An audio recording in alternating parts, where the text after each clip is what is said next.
नमस्कार, the bonus के prime time show bonus point में आप सभी का स्वागत है। मैं हूं विपुल सिंह और शाम के 7 बजते ही आपकी जेब से लेकर के देश की अर्थव्यवस्था पर असर डालने वाली तमाम महत्वपूर्ण खबरें लेकर के हम पहुंच चुके हैं अपने स्टूडियो। और इन खबरों के विश्लेषण के लिए हमारे साथ जुड़ चुके हैं द बोनस के संपादक अंशुमान तिवारी जी। अंशुमान सर, बहुत बहुत स्वागत आपका सर। धन्यवाद विपुल। तो अंशुमान सर के साथ आज के विश्लेषण को शुरू करें और बताएं आपको कि आज के ऑन द शो में हम क्या कुछ लेने वाले हैं, कौन सी खबरें डिस्कस करने वाले हैं। उससे पहले अंशुमान सर आपसे एक टिप्पणी जानना चाहेंगे। 2 दिन से लोग काफ़ी ज़्यादा परेशान थे क्योंकि हमारे जो स्टॉक मार्केट के शोज़ हैं वो हम अमर उजाला के चैनल पर लेकर के जा रहे थे, लेकिन ये कार्यक्रम नहीं आ रहा था। लोग कह रहे थे कि अंशुमान सर क्यों नहीं आ रहे हैं और ये बोनस पॉइंट क्यों नहीं आ रहा है, इसको लेकर के बहुत सारे सवाल थे। तो मैं चाह रहा था कि आप जब शुरू करें ये कार्यक्रम, 2-3 दिन का जो गैप हुआ, आप ही इसका जवाब दें तो ज़्यादा बेहतर रहेगा। तो क्या कुछ कहना चाहेंगे दर्शकों से सर? विपुल जी, पहले तो मतलब बगैर किसी तर्क के और उसके इन सारे उलाहने और उपालंब और शिकायतों के लिए मैं क्षमा प्रार्थी हूँ बोनस की तरफ से। कुछ चीज़ें हमारे वश में नहीं थी, तकनीकी दिक्कतें थी हमारे यूट्यूब चैनल में, जिसकी वजह से हमें अपने सारे शो रीशेड्यूल करने पड़े, उनको नए सिरे से स्ट्रक्चर करना पड़ा और उन तकनीकी दिक्कतों को दूर करने में हमारी टीम लगी रही थी और उस वजह से हमें ये शो रोकना पड़ा। हालांकि आमतौर पर हम बोनस पॉइंट शो को कभी रोकते नहीं हैं, इस तरह से बंद रोकने का कोई विषय नहीं होता है, लेकिन इस बार कुछ तकनीकी समस्या इतनी जटिल थी कि हमें उसके कारण हम शो तैयार नहीं कर पाए और आधी अधूरी तैयारी के साथ आपके पास आना बेहतर नहीं था। इसलिए आप सब हमें क्षमा करेंगे। आपका सबका स्नेह है जिस वजह से हम लोग इस पूरे शो को और इस पूरे कार्यक्रम को, इस पूरे चैनल को बना रहे हैं और खड़ा कर रहे हैं और हम जल्दी अपने नियमित रूटीन पर लौट आएंगे विपुल जी। दर्शक हमारे सब बहुत उदार हैं, वो हमें क्षमा करते रहेंगे। नहीं, इसमें कोई दो राय नहीं है सर कि बहुत लोगों ने जो है बहुत समर्थन दिया।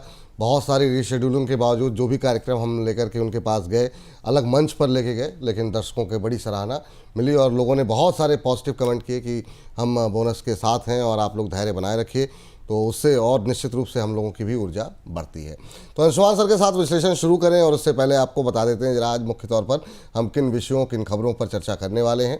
तो नज़र डालते हैं ऑन द शो पर। सबसे पहले बात होगी मानसून को लेकर के। मानसून के अपडेट जानेंगे और पता करेंगे कि आखिर में मानसून कहाँ तक पहुँचा और अब यहाँ पर आगे बढ़ने की रफ्तार कैसी देखने को मिल रही है। इसके बाद सेबी के बोर्ड बैठक में हुए फैसलों पर भी चर्चा होगी।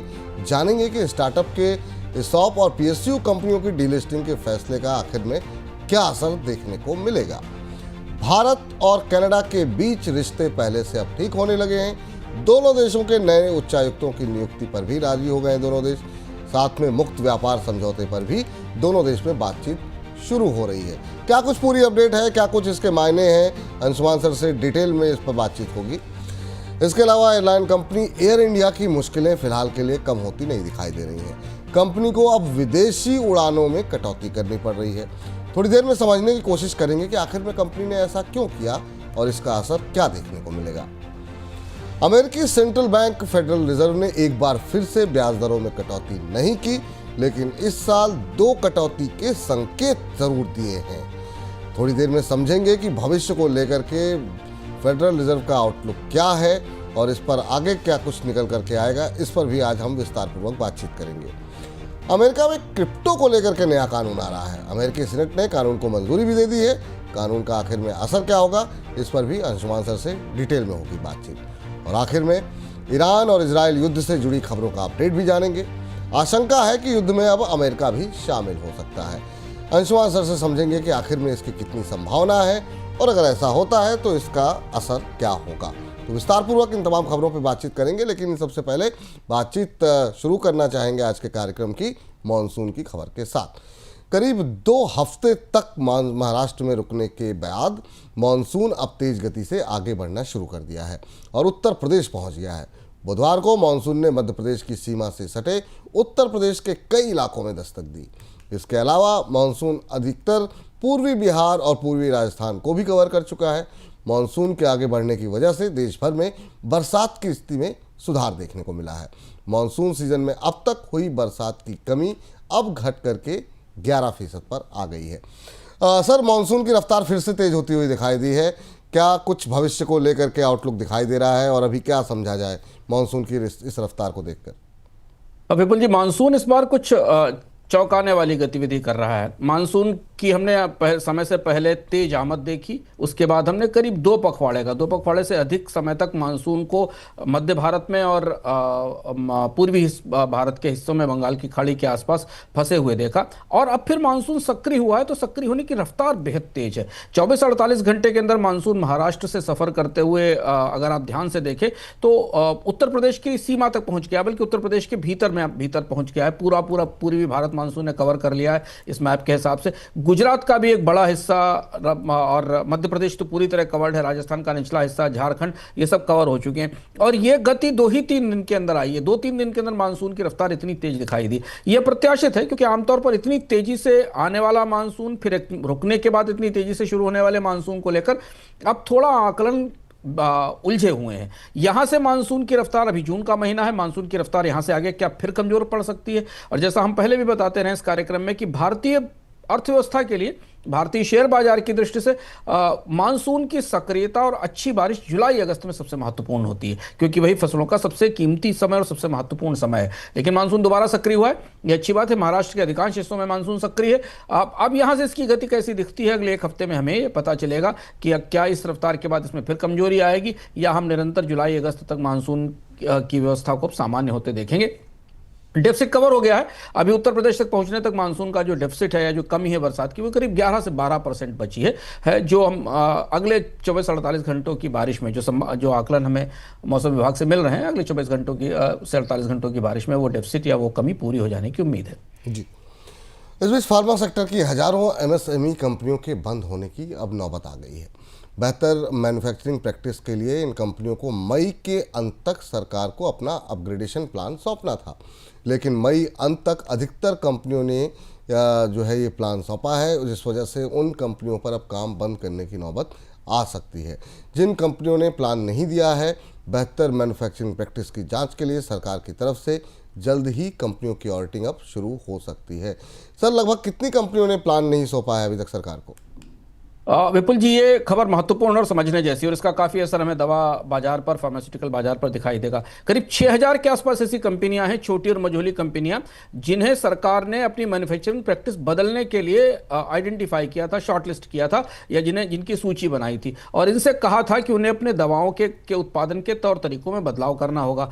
संदर्भ इसका इस तरह से समझते हैं कि पिछले 2 साल से भारत के फार्मा उद्योग में दवाओं की क्वालिटी, गुणवत्ता, अंतर्राष्ट्रीय स्तर पर निर्यात की जाने वाली दवाओं में मिले हुए तत्वों को लेकर जबरदस्त कंट्रोवर्सी रही, और भारत की जो दुनिया की फार्मास्यूटिकल फैक्ट्री होने की छवि है उस पर काफ़ी दाग लगे थे, क्योंकि भारत से गई हुई दवाएं दुनिया के कई देशों में लोगों की बीमारी का कारण बनी थी। इसका जब सरकार ने जांच किया तो पाया कि भारतीय दवा कंपनियों में बड़ा क्वालिटी को लेकर, गुणवत्ता को लेकर, कच्चे माल को लेकर किसी भी नियम का पालन नहीं किया जाता।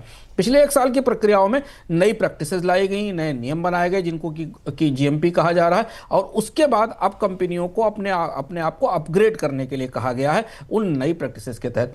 तो 6000 में से केवल 1700 कंपनियां ऐसी हैं जिन्होंने अभी अपने आवेदन इसके लिए किए, और इसके बाद ऑडिट होगा। इसका मतलब ये कि जो बची हुई कंपनियां हैं वो गहरी चुनौती में हैं। उनके पास अपनी गतिविधियों को बेहतर करने के लिए, क्वालिटी बढ़ाने के लिए जो सरकार के नए मानक और नियम हैं, या तो उनके लायक बाजार उपलब्ध नहीं है, या उतना फंड उनके पास उपलब्ध नहीं है। 250 करोड़ के आसपास की कंपनियों के लिए समय सीमा को सरकार ने बढ़ाया भी था, लेकिन अब ऐसा लग रहा है कि कई कंपनियां, भारत की दवा की मझोली कंपनियां, क्योंकि भारत के दवा परिदृश्य में, दवा उद्योग में एक बहुत बड़ा हिस्सा छोटी और मध्यम आकार की इकाइयों का है, उनके ऊपर खतरा है। वो बंद हो सकती हैं, या उन्हें अपने कारोबार को बहुत बेहद सीमित करना पड़ सकता है। ये इस जो जानकारी हमें मिली उससे ऐसा लगता है जी।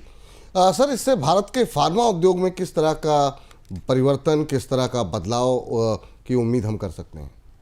विपुल जी, ये एक जबरदस्त रीसेट है, एक जबरदस्त पुनर्गठन है भारत के फार्मा उद्योग की दृष्टि से देखें। जैसे हमने आपको बताया कि भारत के फार्मा उद्योग में कफ सिरप्स और कई सामान्य दवाएं जिनमें बहुत हाई रिसर्च की ज़रूरत नहीं होती है, इसका एक बड़ा हिस्सा छोटी और मझोली कंपनियां बनाती हैं। वो दवाएं सस्ती होती हैं और इसीलिए वो दवाएं अंतर्राष्ट्रीय बाजार में भारतीय फार्मा उद्योग को स्थापित करती हैं। इन कंपनियों के बंद होने के बाद उन दवाओं के उत्पादन की सुविधा या क्षमता या उनकी आपूर्ति बड़ी कंपनियों की तरफ से होगी, या नई कंपनियों को आना पड़ेगा। इसका असर हमें दवा उद्योग में 2 बड़े पुनर्गठनों पर दिखाई देगा। एक तो भारत के दवा उद्योग में बड़ी कंपनियां या मझोले आकार की ही कंपनियां रह पाएंगी, छोटी कंपनियां उस तरह से स्थापित नहीं होंगी।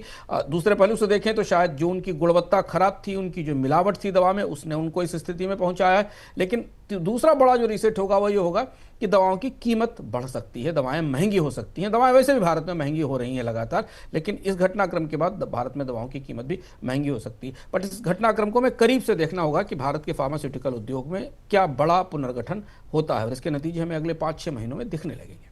जी, इस बीच मजदूरों के लिए सरकारी नीतियों को बेहतर करने और लेबर डिमांड की ज़्यादा बेहतर जानकारी के लिए सरकार लेबर फोर्स सर्वे की गणना में बदलाव कर सकती है। रिपोर्ट के मुताबिक लेबर फोर्स सर्वे में प्रवासी मजदूरों के आंकड़े को भी शामिल किया जा सकता है। सांख्यिकी मंत्रालय इस पर विचार कर रहा है और इसकी शुरुआत 2026 से हो सकती है। सर, माइग्रेशन के डेटा को अगर शामिल करने की आवश्यकता आखिर में इसमें क्यों पड़ रही है? भारत ने अपने बेरोजगारी के आंकड़े के तौर तरीके में बदलाव किया है विपुल जी। अब तो महीने में आंकड़े आने लगे हैं जो भारत में कभी नहीं आते थे। जैसे दुनिया के अन्य देशों में हर महीने बेरोजगारी के आंकड़े आते हैं, भारत में भी आने लगे हैं। और भी ताज़ा आंकड़ा आया भी था जो हमारे पास अप्रैल का, उस आंकड़े मई का आंकड़ा, और उसमें हमें ये दिखाई दिया था कि भारत में बेरोजगारी बढ़ी है। उस आंकड़े को और इम्प्रूवाइज करने के लिए, बेहतर करने के लिए सरकार माइग्रेशन करने वाले श्रमिकों की, जो प्रवासी श्रमिक हैं, मजदूर हैं, जो लगातार एक शहर से दूसरे शहर के बीच घूमते रहते हैं, उनको भी शामिल करने की बात कर रही है। ये जो भारत का लेबर फोर्स पार्टिसिपेशन सर्वे है उसमें इसे शामिल किया जाएगा। इसकी दो बड़ी वजह हैं। एक तो ये कि रोजगार का जो केंद्रीकरण है वो प्रवासी मजदूरों के साथ बदल जाता है। एक शहर से दूसरे शहर, एक राज्य से दूसरे राज्य सीजन पर जाने वाले मजदूर किसी क्षेत्र में बेरोजगारी बढ़ा देते हैं और किसी क्षेत्र में रोजगार बढ़ाते हैं और किसी क्षेत्र में बेकारी बढ़ा देते हैं। इसको मैप करना जरूरी है और इसलिए पीएलएफएस में ये सही पहले किसे शामिल किया जाए। दूसरी चीज ये कि भारत में एक बड़ी माइग्रेंट इकोनॉमी है, भारत के भीतर एक बड़ी माइग्रेंट इकोनॉमी है। भारत के गाँव में पैसा पहुंचता है बड़े शहरों में काम करने वाले लोगों से, मुंबई से, गुजरात से, दक्षिण भारत से। उसकी भी एक मैपिंग भारत में जरूरी है, जिसके लिए पीएलएफएस जैसे सर्वे में, जो पीरियडिक लेबर फोर्स सर्वे है, उसमें माइग्रेंट श्रमिकों का, प्रवासी श्रमिकों के आंकड़े का संग्रह जरूरी है। और इसके अलावा सरकार अपनी कुछ स्कीमों को भी पुनर्गठन कर पाएगी इस आंकड़े के जरिए, जैसे one nation one ration card जैसी स्कीम है, जिसमें कई बार अलग अलग जगहों पर, अलग अलग शहरों में लोग उन स्कीमों का फायदा उठाते हैं, जबकि वो एक जगह उसका फायदा लेने के पात्र होते हैं। तो ये 3 महत्वपूर्ण वजह हैं जिस वजह से शायद पीएलएफएस सर्वे में प्रवासी श्रमिकों की गणना को भी शामिल किया जाएगा। जी, रिसर्च और रेटिंग एजेंसी क्रिसिल ने सुझाव दिया है कि सरकार को कोर महंगाई मापने की प्रक्रिया से गोल्ड को बाहर कर देना चाहिए। क्रिसिल के मुताबिक ग्लोबल घटनाक्रमों की वजह से गोल्ड की कीमतों में आई बढ़ोतरी की वजह से कोर महंगाई लगातार 4 महीने से बढ़ रही है, जबकि हेडलाइन इन्फ्लेशन 75 महीने के निचले स्तर पर है। सर, क्रिसिल ने अपनी रिपोर्ट में क्या कुछ पाया है, क्या कुछ कहा गया इस रिपोर्ट में? देखिए, महंगाई के आंकड़ों की अब भीतर से पड़ताल शुरू हुई है, क्योंकि हेडलाइन महंगाई तो कम है, खुदरा महंगाई भी कम है, थोक महंगाई भी जो पिछले हफ्ते आंकड़े आए वो भी कम थे। क्रिसिल ने भीतर जाकर जानने की कोशिश की है कि भारत की कोर महंगाई में इतनी बढ़त क्यों हो रही है। एक और वजह इसके लिए जरूरी जानना यह है कि कोर इन्फ्लेशन पर इतना ध्यान क्यों दिया जा रहा है, क्योंकि रिजर्व बैंक अपने मॉनेटरी पॉलिसी फ्रेमवर्क की समीक्षा करने वाला है। रिजर्व बैंक की जो रिपोर्ट आई थी पिछले महीने, उसमें रिजर्व बैंक ने संकेत दिया था कि वो भारत की मौद्रिक नीति का जो बुनियादी ढांचा है, जो बुनियादी पैमाना है, उसकी समीक्षा करेगा। और उस समीक्षा का मुख्य आधार ये होगा कि क्या भारत को उपभोक्ता महंगाई की जगह कोर महंगाई पर ध्यान केंद्रित करना चाहिए, क्योंकि उपभोक्ता महंगाई सीजनल होती है, सब्जियों की कीमत से बढ़ जाती है, कच्चे तेल की कीमतें सरकार के नियंत्रण में नहीं है।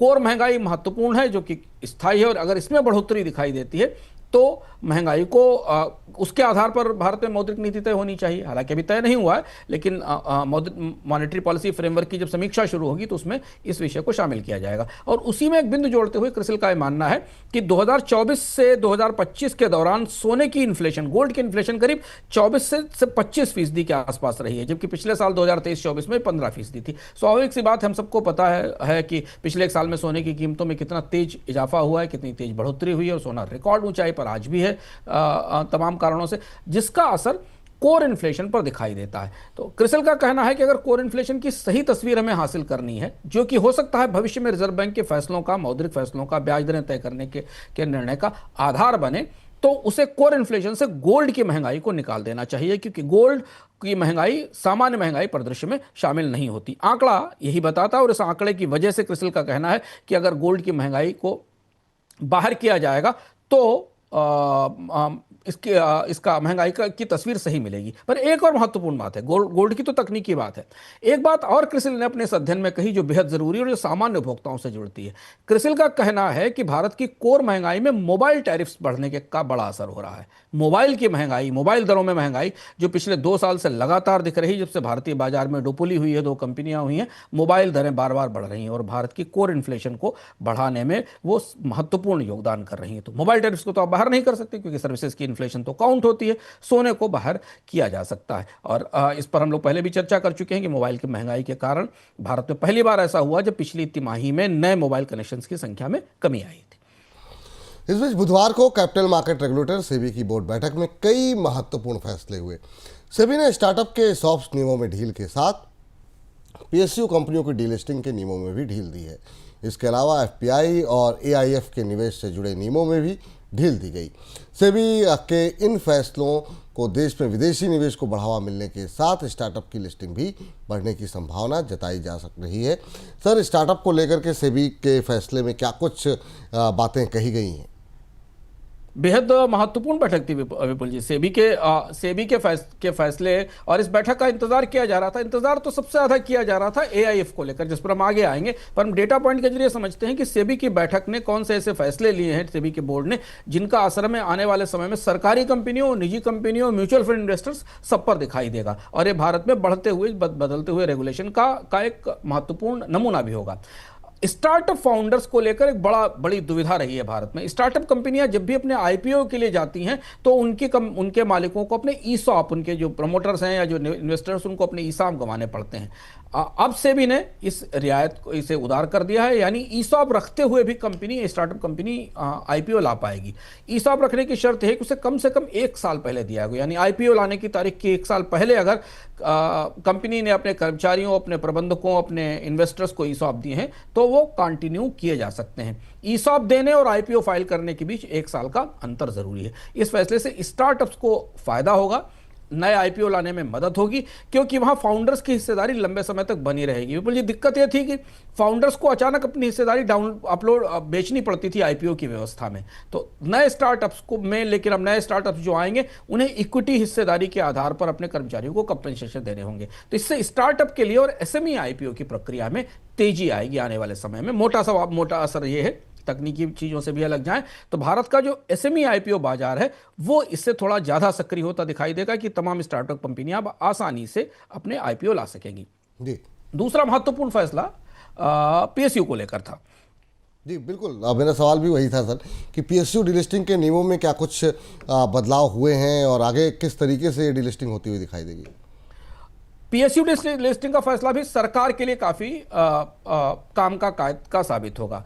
सरकार ने यह कहा है कि बैंक, एनबीएफसी और बीमा कंपनियों को सरकार की तरफ से मांग भी की गई थी कि बैंक, एनबीएफसी और बीमा कंपनियों में जहां 90% से ज्यादा सरकार की हिस्सेदारी है उन पीएसयू को डीलिस्ट कर दिया जाए। ये कभी लिस्ट कराए गए थे किसी वजह से, लेकिन अब सरकार ये चाहती है कि इनको डीलिस्ट किया जाए। अब ऐसा क्यों सरकार चाहती है? क्योंकि डीलिस्टिंग के बाद इनको उनका स्ट्रेटेजिक डिसइन्वेस्टमेंट आसान हो जाएगा। कंपनी को किसी एक व्यक्ति को बेचना, किसी एक कंपनी के भागीदार को बेचना आसान होगा। तो ये इस पर सेबी का नियम स्पष्ट नहीं था। एक बार आप शेयर बाजार में लिस्टेड हैं तो फिर आपको लिस्टेड रहना पड़ेगा, डीलिस्ट होने के नियम इसमें शामिल नहीं थे। यह बड़ा फैसला है सेबी के बोर्ड का, जिसमें उन्होंने 90% से ज्यादा सरकारी हिस्सेदारी वाली कंपनियों को शेयर बाजार से बाहर निकलने के लिए डीलिस्टिंग की इजाजत दी है। इसके लिए एक फिक्स्ड प्राइस का फार्मूला तय होगा।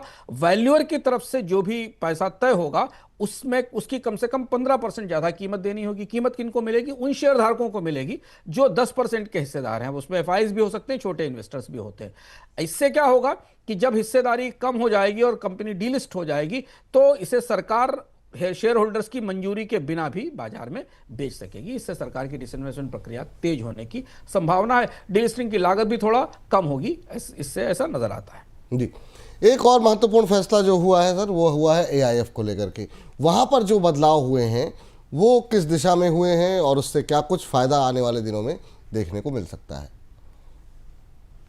अल्टरनेट इन्वेस्टमेंट फंड विपुल जी उभरती हुई नई कैटेगरी हैं। इनको लेकर तमाम कंफ्यूजन था कि इनको डीलिस्टेड, इनको जो अनलिस्टेड स्टॉक्स हैं उनमें निवेश की इजाजत दी जानी कि नहीं दी जानी चाहिए। इनके आर्टिफिशियल इन्वेस्टमेंट नॉनलिस्ट फंड चलाने वाले वाले जो संस्थाएं हैं उनके विशेषज्ञ क्या राय दे सकते हैं कि नहीं दे सकते हैं। सेबी ने इस मामले में महत्वपूर्ण फैसले किए हैं और उस फैसले के बाद एआईएफ अब कैटेगरी 1 और कैटेगरी 2 के अल्टरनेटिव इन्वेस्टमेंट फंड जो नॉन लिस्टेड कंपनियां हैं उनमें भी निवेश कर सकेंगे।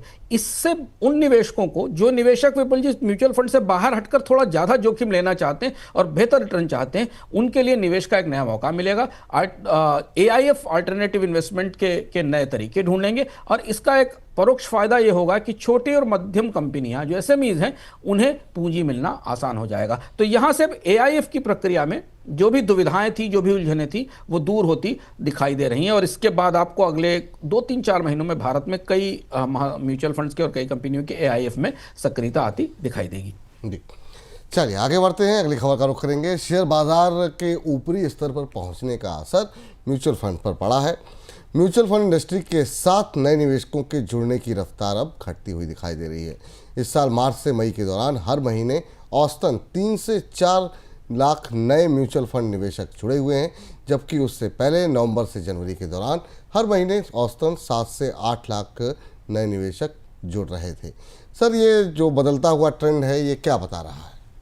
ये आंकड़ा थोड़ा गौरतलब है, गहराई से पड़ताल और विश्लेषण मांगता है। भारत के म्यूचुअल फंड उद्योग में हमने एक यूफोरिया देखा, एक बड़ा उत्साह देखा। पिछले साल नवंबर दिसंबर तक एसआईपी की संख्या काफ़ी बड़ी थी, लेकिन अब जो आंकड़े आए हैं वो हमें बता रहे हैं कि अब जो नए इन्वेस्टर्स आ रहे हैं उनकी संख्या कम है। इसकी 2 बड़ी वजह हो सकती हैं। एक तो बड़ी वजह ये हो सकती है कि भारतीय बाजार में जो पिछले 6 महीनों के दौरान जनवरी से दिसंबर के बाद से जो तेज उतार चढ़ाव दिखाई दिया है, म्यूचुअल फंड्स को जो नुकसान हुआ है खासतौर से स्मॉल कैप और मिड कैप में, उसके बाद जो तमाम निवेशक हैं वो यहां से निकल गए हैं और दोबारा एसआईपी कराने नहीं आए। और दूसरी बात ये कि जो बाजार में पूरा पुनर्गठन हुआ है उसके बाद अब बेहद गंभीर निवेशक ही जिनके पास क्षमता है वही बाजार में आ रहे हैं। पर यह आंकड़ा हमें थोड़ा और आने वाले दिनों में निखर कर सामने आता दिखाई देगा, जब हमें यह पता चलेगा कि एफडी जो फिक्स डिपॉजिट है बैंकों में उनमें अब आने वाले समय में कमी आएगी। जो ताजे आंकड़े आए उस हिसाब से एफडी में अब लोगों की बचत घट रही है क्योंकि ब्याज दरों में तेज गिरावट हुई है, रिजर्व बैंक ने लगातार ब्याज दरें कम की हैं। उसके बाद क्या ये निवेशक एफडी बंद करेंगे, एफडी में निवेश कम करेंगे, वो क्या वापस निवेश करने के लिए म्यूचुअल फंड में आएंगे कि नहीं, ये देखना होगा। म्यूचुअल फंड उद्योग को इस बात की उम्मीद है कि ब्याज दरें घटने से म्यूचुअल फंड उद्योग में नए निवेशकों की संख्या बढ़ेगी। लेकिन ये सही बात है कि पिछले साल जुलाई में भारत में नए म्यूचुअल फंड निवेशकों की संख्या 12 लाख पर पहुंच गई थी, जो घटकर अब 7 से 8 लाख के आसपास आ गई है। इस बीच भारत और कनाडा के बीच रिश्तों में अब सुधार होने लगा है। प्रधानमंत्री मोदी के साथ कनाडा के प्रधानमंत्री मार्क कार्नी के बीच हुई बैठक के बाद दोनों देश नए उच्चायुक्तों की तैनाती पर सहमत हो गए हैं। इसके अलावा दोनों देशों के बीच मुक्त व्यापार समझौते पर नए सिरे से बातचीत भी शुरू हो रही है।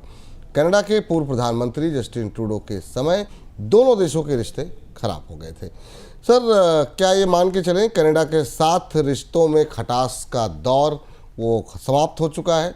आप कैसे देख रहे हैं इसे? विपुल जी, बाकी तो G7 बैठक में कुछ हुआ नहीं। G7 समिट में हमें कोई बड़ा बयान भी नहीं आया, डोनाल्ड ट्रंप उसे बीच में छोड़कर चले गए उस बैठक को। लेकिन भारत और कनाडा के रिश्तों की दृष्टि से बैठक महत्वपूर्ण थी। भारत और कनाडा के बीच हमने रिश्तों का बेहद अच्छा दौर भी देखा और फिर बेहद खराब दौर भी देखा ट्रूडो के दौरान आतंकवादियों को लेकर। लेकिन भारत की तरफ से और कनाडा की तरफ से इस रिश्ते को बेहतर करने की पहल की गई। इस स्थिति तक थी कि उच्चायोग वापस बुला लिए गए थे, रिश्ते बेहद खराब हो गए थे। लेकिन इस यात्रा में से संकेत मिले हैं कि दोनों पक्षों ने, भारतीय प्रधानमंत्री नरेंद्र मोदी ने और माइक कार्नी ने मिलकर रिश्तों को दोबारा गर्मजोशी भरने के एजेंडे पर आगे बढ़ाने का फैसला किया है। और एक चीज और पता चली है कि भारत और कनाडा के बीच में व्यापार समझौते पर भी आने वाले समय में चर्चा हो सकती है। भारत और कनाडा के बीच व्यापार संधि की चर्चा लंबे समय से चल रही थी। ट्रूडो के दौरान ही और ट्रूडो के पहले से ही भारत और कनाडा के बीच व्यापार संधि का एक मोटा मसौदा बन चुका था और ये माना जा रहा था कि वो भारत की मॉडल फ्री ट्रेड एग्रीमेंट होगी, जिसका असर फिर दुनिया के अन्य देशों के साथ भारत के फ्री ट्रेड एग्रीमेंट पर दिखाई देगा। कनाडा को नया बाजार चाहिए, अमेरिका के साथ रिश्ते अच्छे नहीं हैं, अमेरिकी बाजार में टैरिफ की उलझने हैं, कनाडा की जरूरत है। भारत को भी अपने व्यापारिक रिश्ते बेहतर करने के लिए जरूरत है। तो 2 बड़ी अर्थव्यवस्थाओं के बीच रिश्ते सुधरना अच्छा शुभ संकेत है। आने वाले समय में इस घटनाक्रमों में और बढ़ोतरी होने और नई सूचनाओं का हमें इंतजार है। इस बीच एयरलाइन कंपनी एयर इंडिया ने बड़े हवाई जहाज़ों की विदेशी उड़ान सेवाओं में कटौती का फैसला लिया है। कंपनी जुलाई तक लगभग 15% विदेशी उड़ानों की कटौती करेगी। कंपनी ने ये फैसला कई मुद्दों को ध्यान में रखते हुए किया। युद्ध की वजह से कई विदेशी रूट्स पर एयर स्पेस बंद हैं। साथ में एक्सीडेंट के बाद कंपनी के विमानों की चेकिंग भी बढ़ गई है। ऐसे में कंपनी ने फिलहाल कई विदेशी उड़ानें रोकने का फैसला किया है। एयर इंडिया ने इसके अलावा कई विदेशी उड़ानों पर किराए भी घटाए हैं। सर, एयर इंडिया चौतरफा संकट में फिलहाल के लिए दिखाई दे रही है। उड़ानों को घटाने का फैसला कंपनी के ऊपर कितना भारी पड़ता हुआ दिखाई दे रहा है? विपुल जी, वास्तव में एयर इंडिया गहरे संकट में है। साख की दृष्टि से भी, विश्वास की दृष्टि से भी, यात्रियों के विश्वास की दृष्टि से भी और कारोबारी दृष्टि से भी एयर इंडिया गहरी चुनौती में फंसी हुई है इस समय। कुछ तो घटनाक्रम इससे पहले था, क्रैश के पहले ही था, जिस पर हम चर्चा करते रहे। पाकिस्तान का एयर स्पेस बंद होना, अब तो इजराइल और ईरान के आसपास का भी एयर स्पेस बंद हो गया, और क्रैश के बाद तो एयर इंडिया को गहरा झटका लगा है। ध्यान से देखें, अगर हम डेटा पॉइंट में हम आपको बताते हैं कि एयर इंडिया की मुश्किल कितनी गहरी है और क्या चुनौतियां एयर इंडिया के भीतर दिखाई दे रही हैं। एयर इंडिया को अपने 15% इंटरनेशनल जो वाइड बॉडी एयरक्राफ्ट्स हैं, जो बड़े आकार के एयरक्राफ्ट्स हैं, उनकी उड़ानों में कमी करनी पड़ी। यह मुख्य रूप से बोइंग की वजह से हुई, क्योंकि इन उड़ानों में बोइंग 787 और बोइंग के ही अलग अलग विमान इस्तेमाल किए जाते हैं। एयर इंडिया के पास कुछ एयरबस के अच्छे फ्लीट है जो प्रीमियम उड़ानों पर दिल्ली न्यूयॉर्क, मुंबई न्यूयॉर्क पर ले जाए जाते हैं, लेकिन बाकी जो अंतर्राष्ट्रीय उड़ानें हैं उनमें बोइंग के जहाज इस्तेमाल किए जाते हैं, जिनकी साख बुरी तरह टूटी है, जिनकी जांच पड़ताल भी हो रही है। समस्या भी है, जैसे कि जांच में निकल कर आ रहा है कि जो विमान दुर्भाग्यशाली विमान क्रैश हुआ था अहमदाबाद में, उसका इंजन पहले ही थोड़े ही समय पहले बदला गया था। तो अब जो सबसे बड़ी चुनौती है कि लंबी दूरी की फ्लाइट में कटौती के बाद यूरोप और यूएस जैसे प्रीमियम रूट पे करीब 15% की कमी है। ये हाई केबिन रेवेन्यू में गिरावट होगी और ये बाजार प्रतिस्पर्धी एयरलाइंस के हाथ में चला जाएगा। करीब 80 से 90 फ्लाइट्स कैंसिल हुई हैं, जिस कैंसिलेशन का नुकसान एयर इंडिया को उठाना पड़ेगा, रिफंड देना पड़ेगा, यात्रियों को रीबुक करना पड़ेगा। ग्राहकों का भरोसा भी कम हुआ है क्योंकि रीबुकिंग में गिरावट हुई है। और दूसरी बड़ी चीज यह है कि जो ये लंबे रूट दो खुल गए हैं, एक तो पाकिस्तान का एयर स्पेस पहले से ही बंद था, और अब एक बड़ा एयर स्पेस पूरे मध्य पूर्व को छोड़कर जाना पड़ रहा है। तो यूरोप से आने वाली जितनी उड़ानें, उनको भी लंबा सफर पूरा करना पड़ रहा है, और इसके लिए दो नुकसान होते हैं। एक तो इसमें ईंधन की खर्च और खपत ज्यादा होती है, फ्लाइट का यूटिलाइजेशन कम हो जाता है क्योंकि जहाज को आने में समय लगता है, और जो पायलट और स्टाफ है उसको और ज्यादा ओवर टाइम और सुविधाएं देनी पड़ती हैं। तो ये इन संचालनों ने एयर इंडिया को एकदम मुश्किल में डाल दिया है। ऊपर से खर्चों की स्थिति देख लीजिए।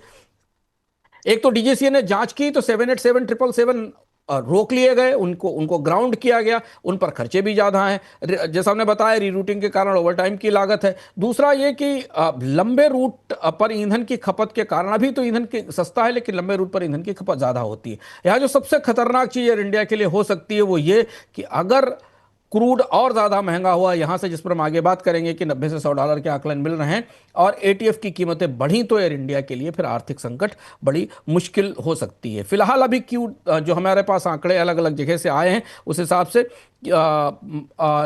अगली तिमाही में करीब से 8 से 12% के रेवेन्यू में कमी एयर इंडिया को दिखाई दे सकती है। पिछले साल एयर इंडिया का रेवेन्यू करीब 61,000 करोड़ रुपए था। मौजूदा परिस्थितियों में 1200 से 1800 करोड़ रुपए का घाटा हो सकता है। घरेलू रूट पर अब उसे ज़्यादा ध्यान देना होगा जहां करीब 27-28% का मार्केट शेयर है। जी, अब सर यहाँ पर अभी एयर इंडिया के फ्लीट की बात करें तो वहाँ पर क्या सिचुएशन दिखाई दे रही है? एयर इंडिया के फ्लीट को भी करीब से समझना जरूरी है, क्योंकि बहुत सारे लोग यात्रा करते हैं और उन्हें पता है कि एयर इंडिया के फ्लीट की स्थिति क्या है।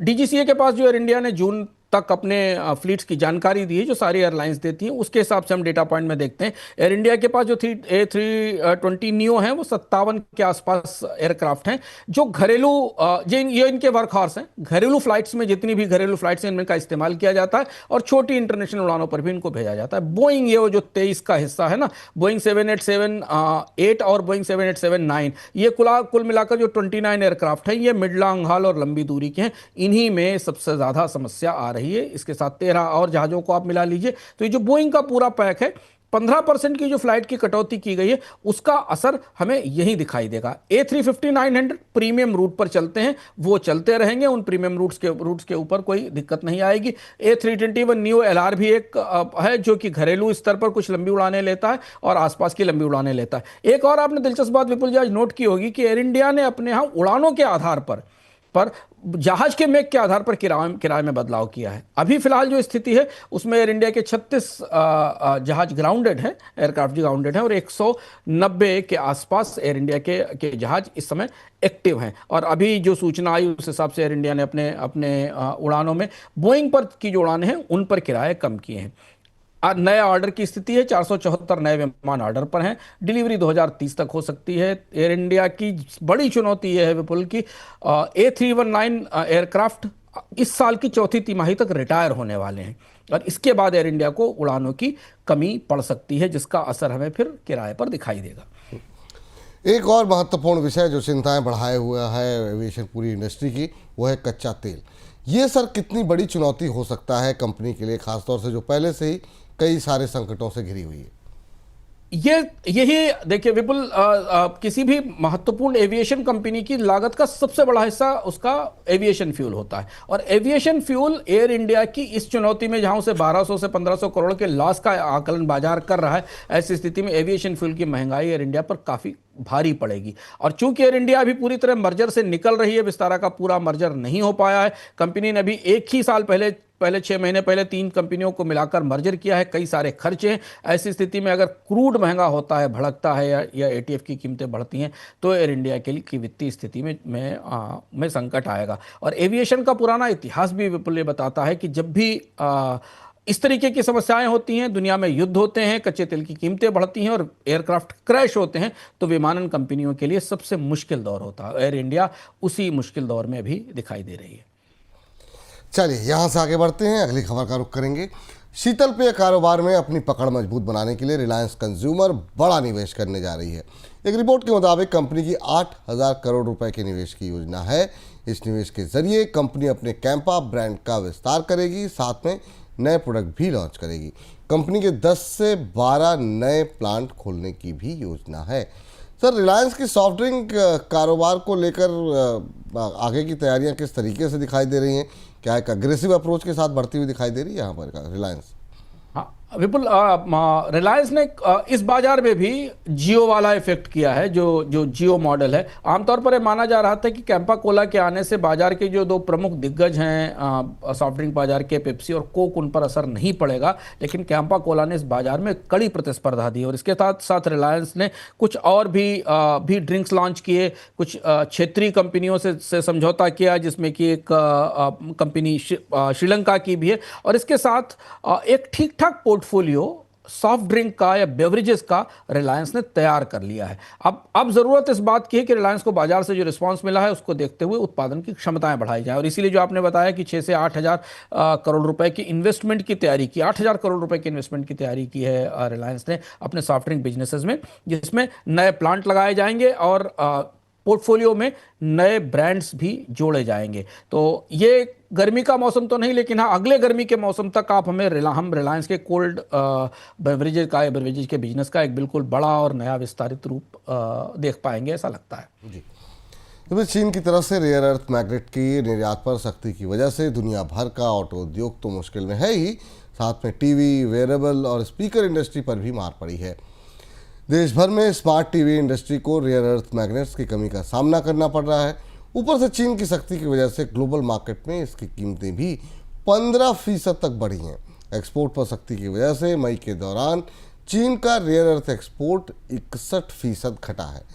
सर, भारत के रेयर अर्थ की समस्या का कोई समाधान निकलता हुआ दिखाई दे रहा है, निकला है, या फिर अभी लंबा इंतजार करना पड़ेगा? कैसे देख रहे हैं इस समस्या को आप?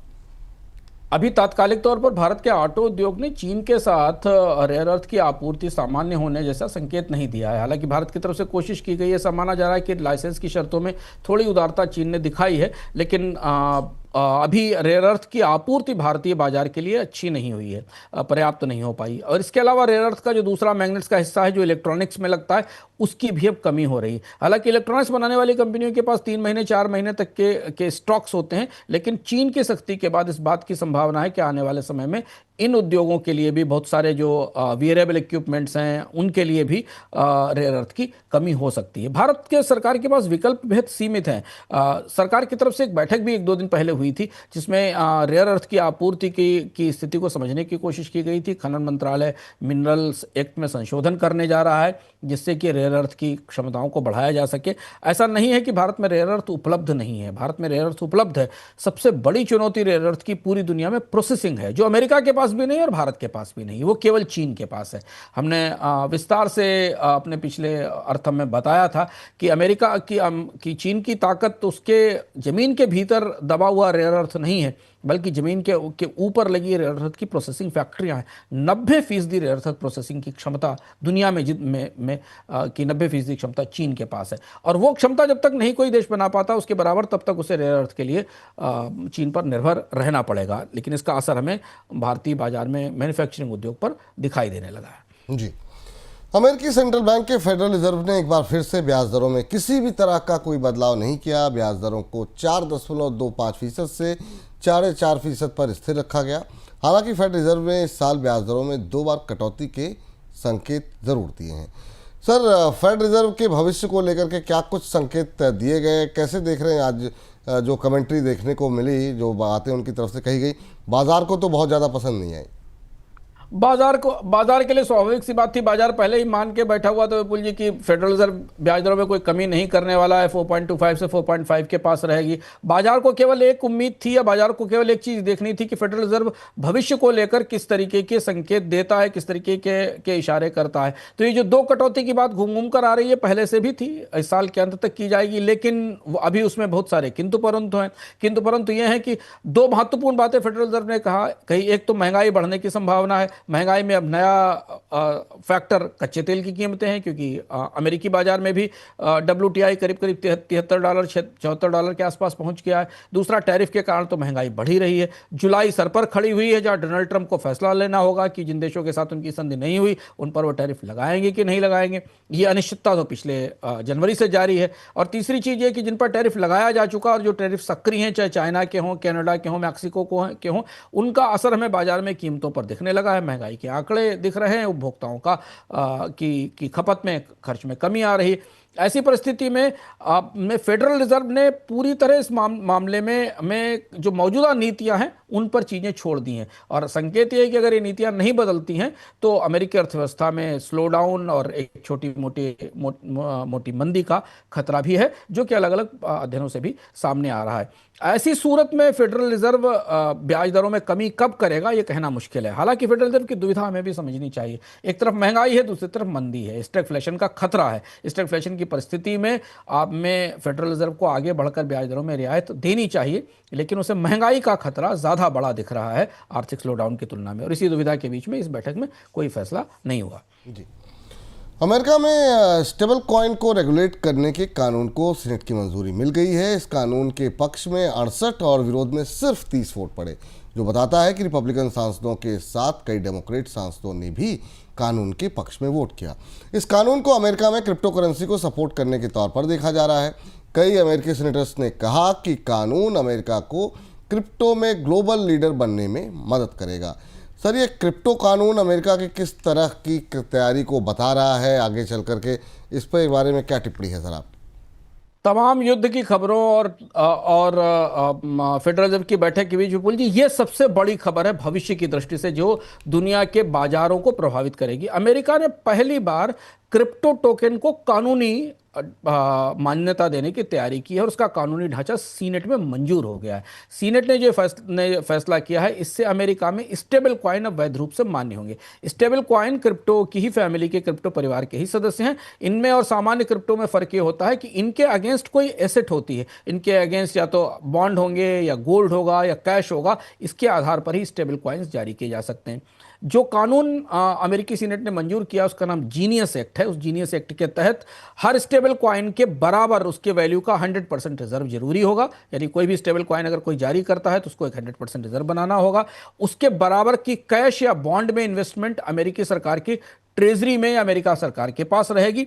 हर महीने इस रिजर्व का खुलासा करना होगा और थर्ड पार्टी ऑडिट कराने होंगे। ये प्रमुख प्रावधान है उस जीनियस एक्ट के जो सीनेट ने पास किया है। और इसके साथ अब अमेरिका में बैंक्स और तमाम वित्तीय संस्थाएं अपने स्टेबल कॉइन जारी करने की तैयारी में आगे आ रही हैं। इससे जो डोनाल्ड ट्रंप कहते हुए आए थे, इस पर भी हम लोगों ने अर्थम में विस्तार से चर्चा की थी 2 हफ्ते पहले कि कैसे डोनाल्ड ट्रंप एक नई अल्टरनेट करेंसी व्यवस्था ला रहे हैं। उस करेंसी व्यवस्था का यह आधार है कि अब स्टेबल कॉइन अमेरिका में वैध हो जाएंगे, कानूनी हो जाएंगे, क्योंकि सीनेट में से भरपूर समर्थन मिला जैसा आपने कहा है। इसके बाद हाउस में जाएगा और हाउस के बाद फिर इसे राष्ट्रपति डोनाल्ड ट्रंप की मंजूरी के लिए भेजा जाएगा। जी। क्या सर ये संभव है कि दुनिया के जो अन्य देश हैं वो भी इसी राह पर चलते हुए दिखाई दे? विपुल जी बिल्कुल सही है, और ये बात निकली है तो अब दूर तलक जा रही है। यूरोपियन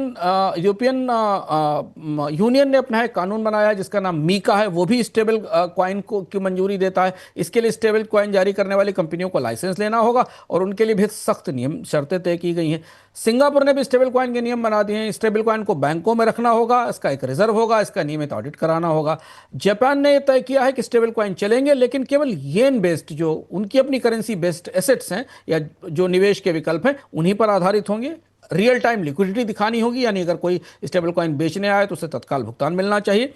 हांगकांग ने एक नया लाइसेंस सिस्टम जारी किया है स्टेबल कॉइन्स के लिए, जिसके लिए बफर होंगे और ऑडिट होगा। इसके अलावा नाइजीरिया और साउथ अफ्रीका में भी स्टेबल कॉइन के कानूनों की तैयारी चल रही है। तो धीमे धीमे क्रिप्टो परिवार का एक सदस्य जिसके पीछे पारंपरिक एसेट्स है, गोल्ड है, कैश है, बॉन्ड्स हैं या सरकारों के रिजर्व हैं, उसके जरिए स्टेबल कॉइन अब धीमे धीमे मुख्य धारा में आना शुरू हो रहे हैं। इस बीच ईरान और इजराइल युद्ध में अमेरिका की एंट्री की आशंका अब बढ़ गई है। ईरान के सुप्रीम लीडर आयतुल्लाह खामनेई ने सरेंडर को लेकर के अमेरिकी राष्ट्रपति के प्रस्ताव को ठुकरा दिया है, जिसके बाद अमेरिकी राष्ट्रपति ने ईरान को गुड लक कहा। ट्रंप के इस बयान को ईरान के लिए धमकी के तौर पर देखा जा रहा है। और उधर ईरान के एक पूर्व मंत्री ने कहा कि उन्हें 100 दिन के लिए हॉर्मुज़ की खाड़ी को बंद कर देना चाहिए। ईरान अगर ऐसा करता है तो इससे दुनिया भर में कच्चे तेल की सप्लाई पर चोट पहुंचेगी। ईरान ने इजराइल के हमलों के बाद अपने यहाँ से ऑयल एक्सपोर्ट को भी बढ़ाया है। सर, अमेरिका के सीधे हस्तक्षेप की अब यहाँ से संभावना कितनी दिखाई दे रही है? जो घटनाक्रम अंतर्राष्ट्रीय स्तर पर विपुल दिख रहा है उसमें अभी ये स्पष्ट नहीं है कि अमेरिका सीधे दखल करेगा, लेकिन डोनाल्ड ट्रंप ने पिछले 3-4 दिनों में अलग अलग तरीके के तमाम बयान दिए हैं। उन्होंने ये कहा है कि उनका धैर्य चुक रहा है, फिर उन्होंने कहा कि वो बातचीत करने के लिए की भी कोशिश कर रहे हैं। फिलहाल जो परिस्थितियां हैं, जो चीज़ें हमें सामने दिख रही हैं, अंतर्राष्ट्रीय एजेंसियां जो बता रही हैं, AP ने परसों एक अपनी खबर में बताया, कल अपनी खबर में बताया कि अमेरिका के प्रमुख जंगी जहाज भूमध्य सागर में और अरब सागर में पहुंच गए हैं। यह सबको पता है कि इजराइल को ईरान के परमाणु ठिकानों को, या जो परमाणु संयंत्र हैं, उन्हें ध्वस्त करने के लिए कुछ विशेष किस्म के बम चाहिए बंकर बम्स की, जिनकी क्षमता इजराइल के पास नहीं है। उसके लिए अमेरिका से मिलने की ज़रूरत है। लेकिन अमेरिका के लिए आसान नहीं होगा इस युद्ध में जाना, जैसा विशेषज्ञ बता रहे हैं जिनसे हम बात कर रहे हैं। एक तो अमेरिका की जनता ये नहीं चाहती कि अमेरिका किसी भी युद्ध में सीधे अब दाखिल हो, क्योंकि अमेरिका में युद्ध के खिलाफ एक माहौल बन चुका है और इससे पहले के अनुभव अमेरिका के बराबर खराब रहे हैं, वियतनाम से लेकर अफगानिस्तान और इराक को भी देखा जाए तो ये बेहद कठिन होगा डोनाल्ड ट्रंप के लिए अपनी देश की जनता को इस बात के लिए सहमत कराना कि वो बाहर जाए। और इसी आशय की बात आज अमेरिका के अखबारों में छपी भी है अलग अलग जगह से कि क्या अमेरिकी कांग्रेस डोनाल्ड ट्रंप के साथ होगी, क्या वो सीधे ईरान पर हमला करने की इजाजत देगी। ऐसे किंतु परंतु जैसे सवाल हैं जिन्हें भी स्पष्ट नहीं किया गया, लेकिन दोनों तरह के संकेत आ रहे हैं कि अमेरिका तैयार भी है और यह हो सकता है अमेरिका इसमें इजराइल की मदद करता हुआ ही परोक्ष रूप से मदद करता हुआ दिखाई दे। लेकिन दुनिया बिल्कुल ब्रिंक पर है। उसे अगर अमेरिका इस युद्ध में स्पष्ट रूप से सामने आता है, फिर परिदृश्य क्या बनेगा यह कहना मुश्किल है। मध्य पूर्व की बाकी ताकतें इस पर कैसे रिएक्ट करेंगी, चीन और रशिया, नॉर्थ कोरिया कैसे इस पर प्रतिक्रिया करेंगे, यह सब अभी अप्रत्याशित है, क्योंकि ऐसी परिस्थिति दुनिया ने फिलहाल अपने पिछले 50 सालों में इसकी कल्पना नहीं की थी। तो इसलिए चीजें बिल्कुल हाशिए पर, किनारे पर हैं। देखना यह है, एज पर है कि कैसे ये गतिविधियां आगे बढ़ती हैं। जी सर, ईरान के तेल निर्यात के नंबर्स, तेल निर्यात के आंकड़े, यहाँ से क्या इंडिकेशन मिल रहा है, ये क्या बता रहे हैं? इससे दो इंडिकेशन मिल रहे हैं। ईरान ने युद्ध की के स्थिति में अपने तेल निर्यात में 44% की बढ़ोतरी की है, क्योंकि ईरान को फंड्स चाहिए। प्रतिबंधों के बाद जो सीमित तेल बेचने की छूट है ईरान को, उसकी आपूर्ति बाजार में हो रही है। इससे दो महत्वपूर्ण चीजें दिख रही हैं, जिसकी वजह से तेल बाजार उतनी तेजी से नहीं खोल रहा है इस जंग को लेकर जैसा होने वाला था। पहली चीज तो यह कि तमाम इस सब के बाद ईरान और इजराइल के बीच मिसाइलें और बमबाजी के बीच भी ईरान के तेल की आपूर्ति बाजार में जारी है, यानी ईरान का तेल बाजार में पहुंच रहा है। बल्कि जो आंकड़े बताते हैं उस हिसाब से ईरान ने अपने तेल के एक्सपोर्ट में बढ़ोतरी दर्ज की है, क्योंकि उसको फंड्स की ज़रूरत है। 13 जून के बाद ईरान के तेल के निर्यात में करीब 44% का सर्ज दिखाई दिया है, जो हमें आंकड़े मिल रहे हैं। इस स्थिति में ये अंतर्राष्ट्रीय बाजार में भी तेल की आपूर्ति पर दबाव नहीं बना है। दूसरी चीज जो बात हम लोग अगली चर्चा में लाएंगे कि ये बता रहा है कि ईरान फिलहाल होर्मुज स्ट्रेट को बंद करने की स्थिति में नहीं है, क्योंकि होर्मुज से ही उसका भी अपना कच्चा तेल जाता है। तो तैयारी है किसी तरीके की, लेकिन ईरान को अपने कच्चे तेल की आपूर्ति को भी सुरक्षित रखना होगा, ताकि उसे आगे भविष्य में अगर ये जंग लंबी चलती जो कि संभावना है तो उसके पास पर्याप्त फंड आते रहें। सर, लेकिन सवाल यहाँ पर यह भी उठता है कि ईरान जब अपना जो तेल है वो एक्सपोर्ट कर रहा है, तो फिर उस तरीके से होर्मुज कैसे बंद हो जाएगा? यही तो दुविधा है। शुरुआत में विपुल जी, पहले दिन से यह बात की चर्चा थी कि इस पूरी जंग का क्रिटिकल मूवमेंट, सबसे निर्णायक मूवमेंट तब आएगा तेल बाजार के लिए। कूटनीतिक और रणनीतिक तौर पर तो अलग छोड़ दें, कच्चा तेल बाजार के लिए, दुनिया की अर्थव्यवस्थाओं के लिए सबसे क्रिटिकल मूवमेंट तब आएगा जब ईरान होर्मुज स्ट्रेट को बंद करेगा या वहां पर पाबंदियां लगाएगा। कल रॉयटर्स की एक खबर थी, ईरान के एक पुराने मंत्री हैं, उन पुराने मंत्री ने यह कहा है कि ईरान को 100 दिनों के लिए होर्मुज स्ट्रेट से ट्रैफिक को रेगुलेट कर देना चाहिए, नियंत्रित कर देना चाहिए। इस खबर के बाद ही कच्चे तेल बाजार में थोड़ी बढ़ोतरी दिखाई दी।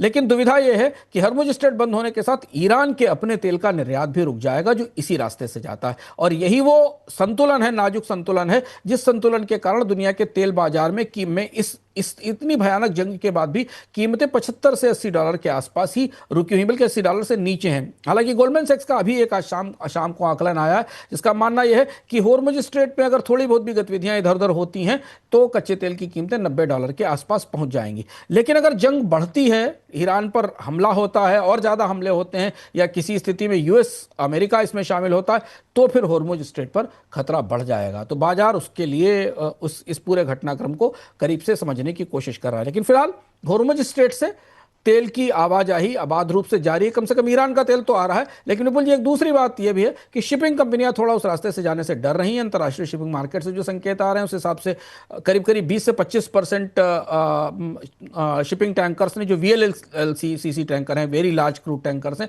उन्होंने अपने इस रास्ते को छोड़ा है और उन्होंने दूसरा रास्ता, केप ऑफ गुड होप का दूसरा रास्ता चुनने की बात कही। और इस वजह से होर्मुज के ऊपर वार रिस्क प्रीमियम बढ़ गया है, फ्रेट्स भी बढ़ गए हैं। जी, हंसुमान सर, आज की इस चर्चा में आप जुड़े तमाम खबरों का विश्लेषण किया, बहुत बहुत शुक्रिया, बहुत बहुत धन्यवाद आपका। धन्यवाद। तो आज के बोनस पॉइंट को यहीं पर करते हैं समाप्त। आप लगातार इसी तरह के अपडेट्स के लिए बोनस के साथ बने रहिए। मुझे इजाज़त दीजिए, फिलहाल के लिए नमस्कार।